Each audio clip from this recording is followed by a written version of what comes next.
কাঞ্চনজঙ্ঘা দুর্ঘটনায় নিহতদের মধ্যে রয়েছে উত্তর দিনাজপুর জেলার গোয়ালপুকুর ফুলবাড়ির ভেন্ডাবাড়ি এলাকার বাসিন্দা এক যুবক। মৃত ওই যুবকের নাম অর্জুন রাম। নির্মাণ শ্রমিকের কাজ করত সে। সোমবার কাঞ্চনজঙ্ঘায় বাড়ি ফিরছিল সে। তার মৃত্যুর খবর বাড়িতে পৌঁছতেই শোকের আবহ এলাকা জুড়ে। উল্লেখ্য, এর আগে তার দুই দাদা অসুস্থতা সংক্রান্ত কারণে মারা গিয়েছে। বাবা দিনমজুরের কাজ করে। পরিবারের হাল ফেরাতে শ্রমিকের কাজে যোগ দেয় সে। ছেলের মৃত্যুর খবর শুনতেই বারংবার সংজ্ঞা হারাচ্ছেন তার মা। অন্যদিকে তার মৃত্যুর খবর শুনে বাড়িতে আসেন জনপ্রতিনিধিরা। সরকারের কাছে অসহায় পরিবারটিকে সহায়তার আবেদন জানিয়েছেন স্থানীয় বাসিন্দারা।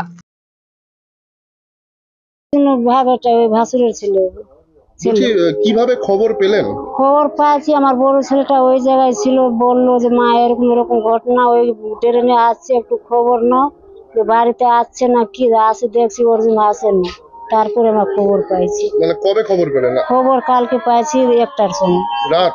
দিনের বেলা। দিনের 1টার সময়? হ্যাঁ, 1টার সময়। কি খবর পেলেন? খবর পাইছি যে যাই একটু দেখো অর্জুন বাড়ি আসছে নাকি। 8টার সময় নামার কথা ছিল, নামে নাই।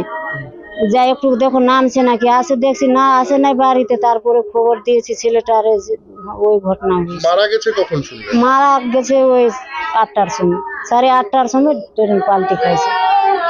রামলাল রামের 3 সন্তান ছিল। প্রথম দ্বিতীয় সন্তান কিছুদিন আগেই একসঙ্গে মারা যায়নি, একজন একজন করে দুজনই মারা গেছে। এই হচ্ছে তৃতীয় সন্তান। তো তৃতীয় সন্তান এর উপরই আশা ভরসা করে এর মা বাবা বা জীবিত একটা জায়গায় দাঁড়িয়েছিল। কিন্তু এখন দেখা যাচ্ছে কি এমন একটা দুর্ঘটনা এর ঘটে গেছে, যার দরুন এই পরিবার তো শোকাতর আছেই, সঙ্গে আমাদের গ্রামবাসী বা এলাকাবাসী সবাই শোকাতর যে এই সন্তানটাই লাস্ট। এর কিন্তু আর কেউ নেই। একটা থাকলো শুধুমাত্র মেয়ে, কন্যা সন্তান।